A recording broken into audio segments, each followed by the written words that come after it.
En este momento, mientras lees estas palabras, hay aproximadamente 50 reactores nucleares descansando en el fondo del océano.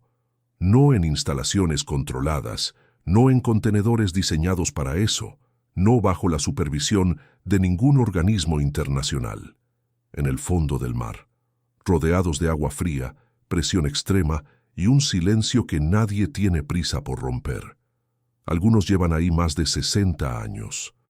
Y la pregunta que ningún gobierno quiere responder con total honestidad es siempre la misma.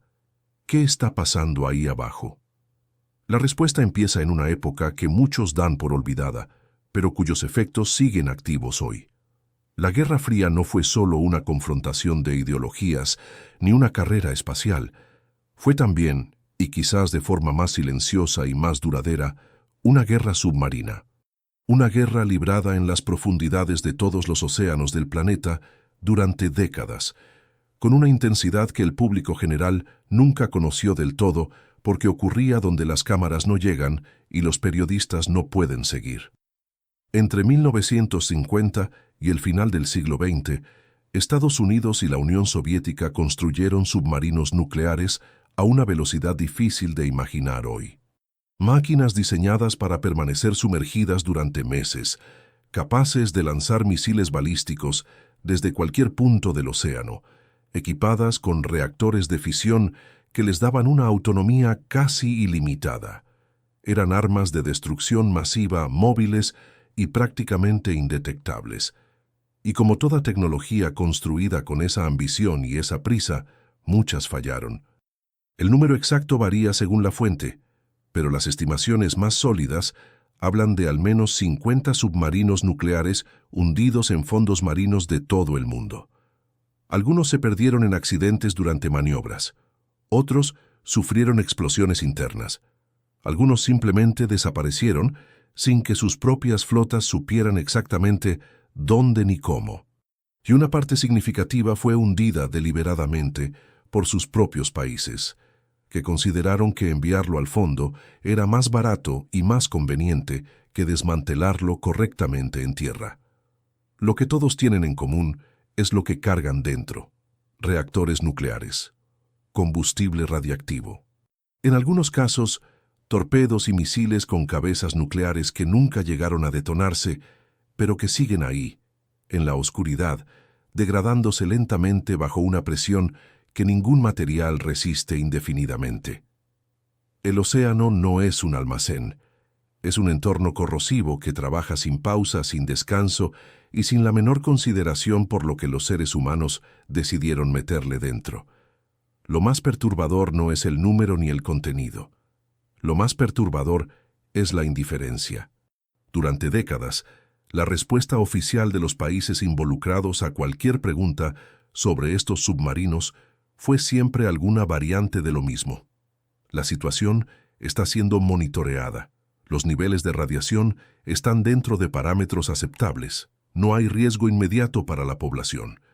Una respuesta diseñada para cerrar la conversación antes que para abrirla. Antes de seguir, hay algo que en Galeones Perdidos siempre nos gusta saber. El español es un idioma extraordinario que conecta a más de 500 millones de personas en más de 20 países, desde México hasta Argentina, desde España hasta Colombia, desde Cuba hasta Filipinas. Cada historia que contamos aquí llega a todos esos rincones al mismo tiempo. Por eso queremos preguntarte, ¿desde qué país nos estás viendo hoy? Escríbelo en los comentarios. Nos encanta saber desde dónde nos acompaña cada uno de ustedes.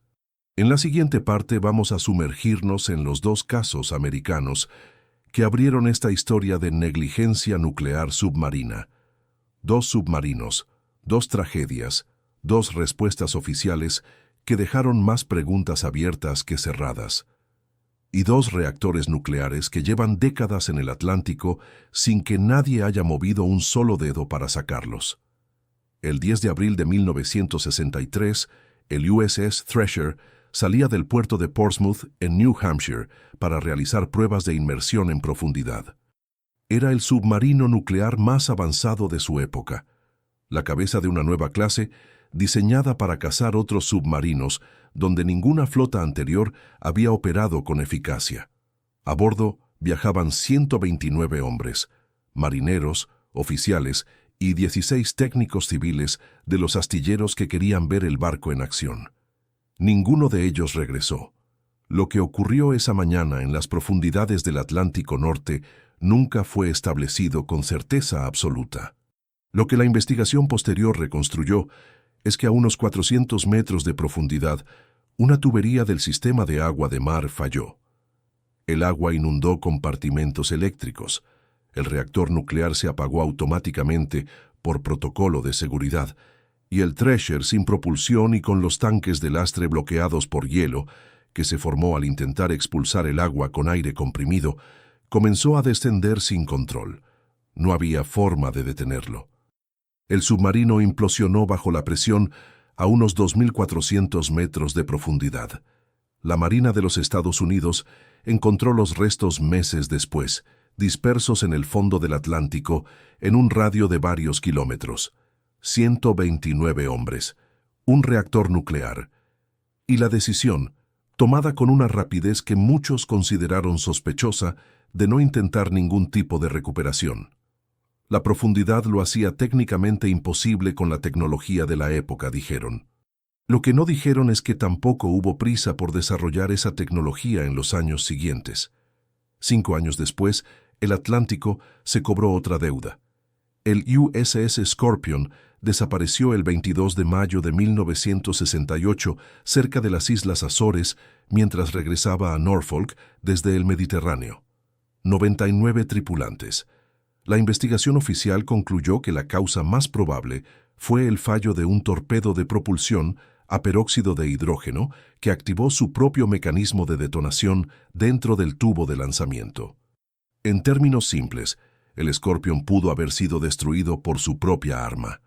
Los restos fueron localizados a unos 3.000 metros de profundidad. Si esta historia te está atrapando, este es el momento de suscribirte a Galeones Perdidos y dejarle un like al video. Nos ayuda enormemente a seguir trayendo historias que el mundo oficial preferiría mantener en silencio. Ya estás aquí. Quédate con nosotros. Lo que hace estos dos casos especialmente perturbadores no es solo la pérdida de vidas, aunque esa es la tragedia central e irreemplazable. Es lo que ambos submarinos siguen cargando en sus cascos deteriorados. El Thresher tenía un reactor nuclear de agua a presión. El Scorpion tenía un reactor nuclear y, según documentos desclasificados, años después, también transportaba 2 torpedos con cabezas nucleares. 2 armas que nunca fueron detonadas, pero que llevan más de medio siglo en el fondo del Atlántico, mientras el acero que las rodea se corroe milímetro a milímetro. La posición oficial de la Marina estadounidense ha sido consistente durante décadas. Los sitios son monitoreados regularmente, los niveles de radiación detectados son mínimos y no representan riesgo significativo para el ecosistema marino ni para las poblaciones costeras. Lo que esos informes no responden con igual claridad es qué ocurrirá cuando el acero del casco ya no pueda contener lo que hay dentro. El océano no tiene fecha de vencimiento para sus procesos corrosivos. El tiempo, sin embargo, sí tiene límites para seguir respondiendo todo con la palabra monitoreo.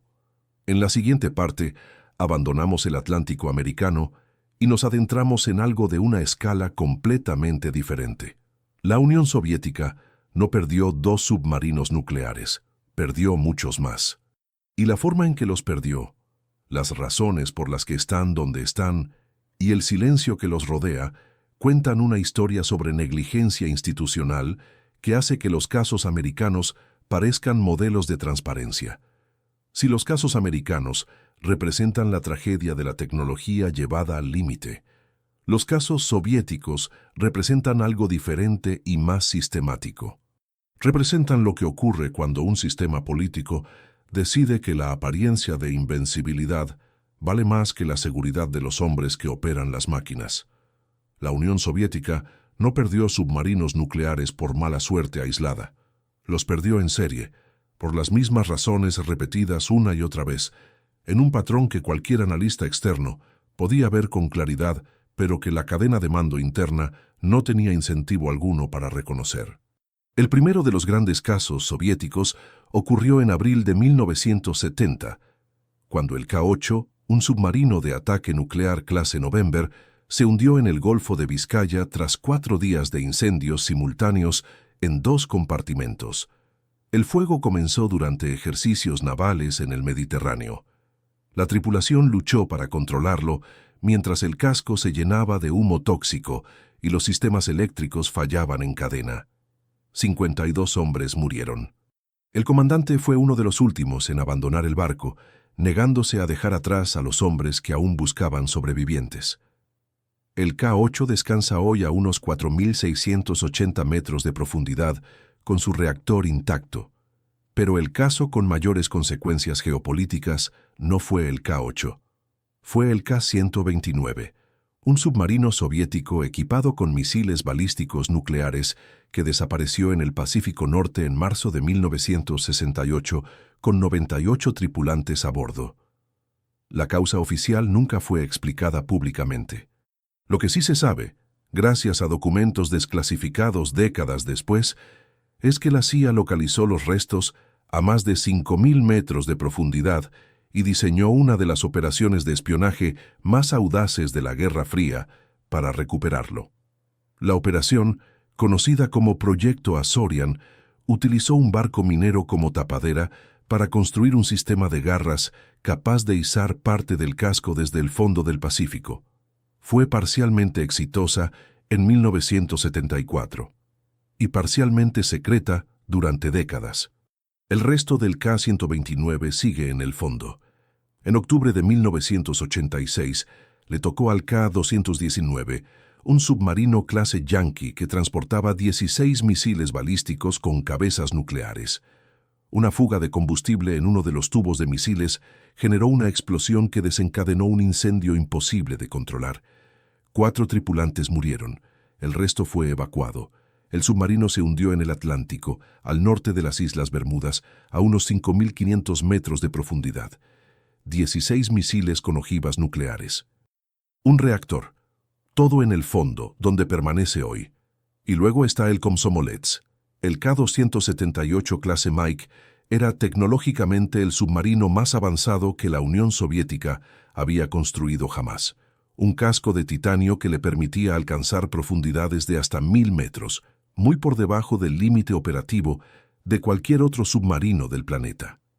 El 7 de abril de 1989, un incendio en el compartimento trasero se propagó con una velocidad que los sistemas de control no pudieron gestionar. El submarino se hundió en el mar de Noruega a 1.680 metros de profundidad.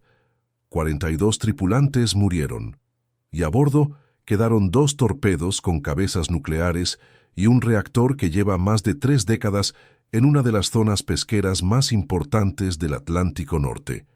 El patrón que une estos casos no es la mala suerte ni la complejidad técnica inevitable. Es la misma combinación que se repite en cada expediente. Mantenimiento insuficiente, materiales de calidad inferior a la declarada, presión política para mantener los submarinos operativos más allá de sus límites reales y una cultura institucional que penalizaba reportar problemas más de lo que penalizaba ignorarlos. Los submarinos soviéticos no se hundían a pesar del sistema, se hundían como consecuencia directa de él. Lo que estos casos tienen en común con los americanos y lo que convierte el fondo del océano en el mayor depósito de residuos nucleares no declarado del planeta es el elemento que la siguiente parte va a examinar con detalle. Porque los reactores no están simplemente quietos en el fondo. Están cambiando, están reaccionando con su entorno. Y los científicos que los han estudiado de cerca no tienen exactamente buenas noticias que compartir. Durante décadas la respuesta oficial a cualquier pregunta sobre el estado de estos submarinos fue siempre la misma. Estables, monitoreados, sin riesgo inmediato. Era una respuesta diseñada para tranquilizar, no para informar. Pero en 2019 ocurrió algo que hizo muy difícil seguir sosteniendo esa narrativa con comodidad.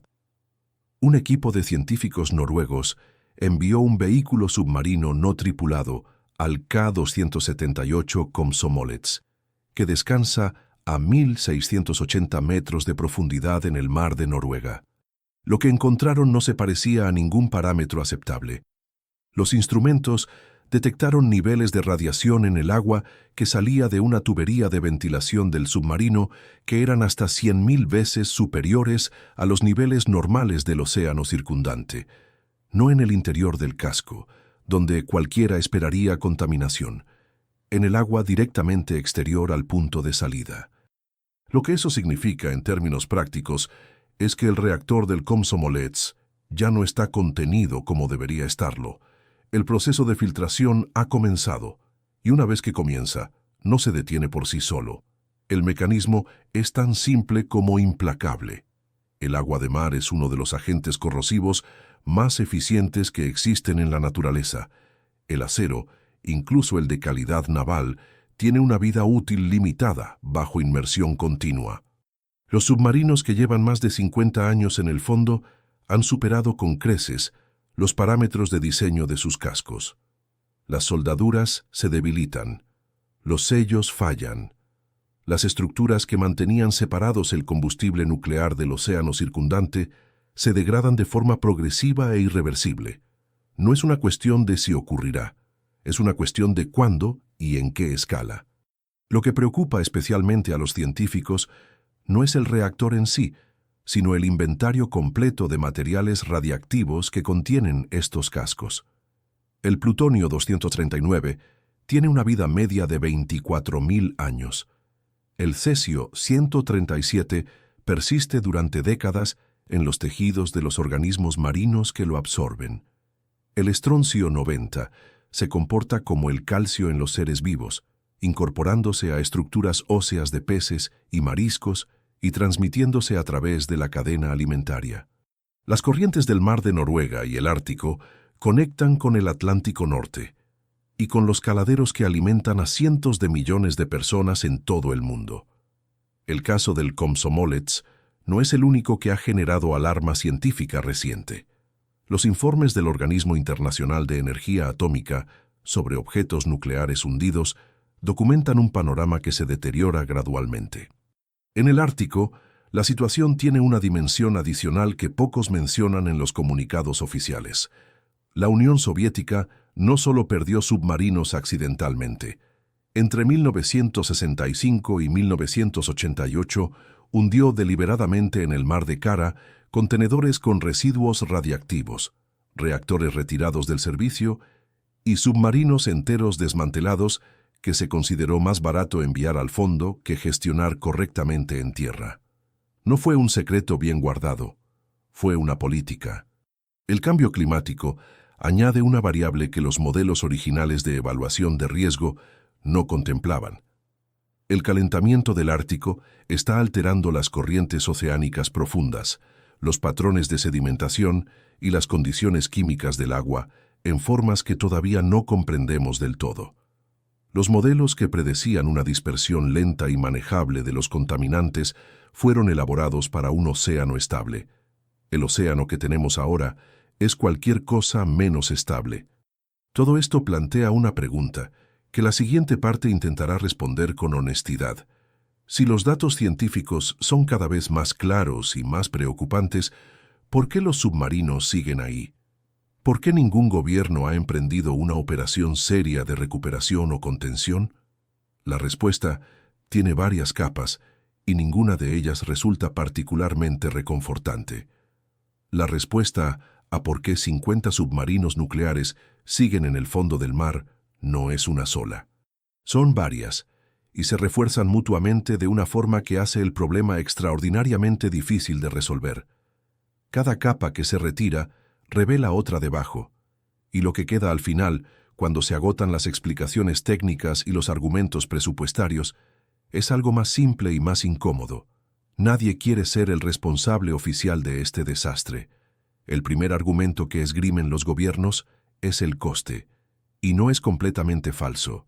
Levantar un submarino nuclear desde 3.000 o 5,00 metros de profundidad es una operación cuyas estimaciones oscilan entre cientos de millones y miles de millones de dólares por unidad.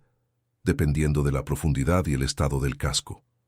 Multiplicado por 50, el número se convierte en algo que ningún gobierno está dispuesto a incluir en su planificación presupuestaria sin una crisis visible y declarada que lo justifique políticamente.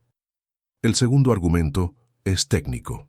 Izar un casco deteriorado con materiales radiactivos desde grandes profundidades no es simplemente difícil, es potencialmente más peligroso que dejarlo donde está.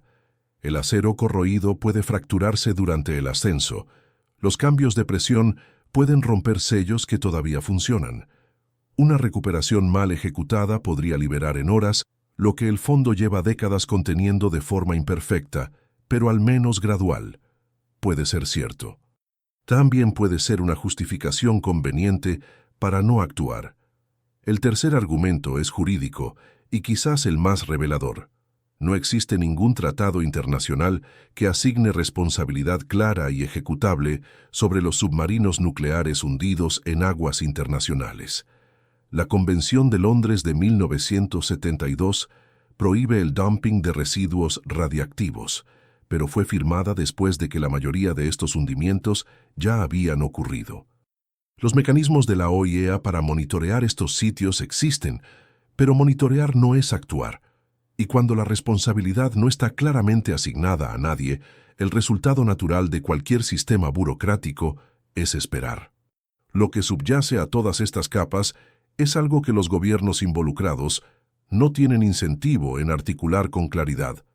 Admitir que existe un problema serio significa admitir que las decisiones que pusieron esos submarinos ahí fueron imprudentes, negligentes o directamente criminales. Significa abrir expedientes cerrados durante décadas. Significa responder preguntas sobre quién autorizó hundir reactores en el Ártico como política de gestión de residuos. Ningún sistema político tiene tendencia natural a abrir ese tipo de conversación voluntariamente. El océano, mientras tanto, no espera decisiones políticas. Los cascos siguen degradándose.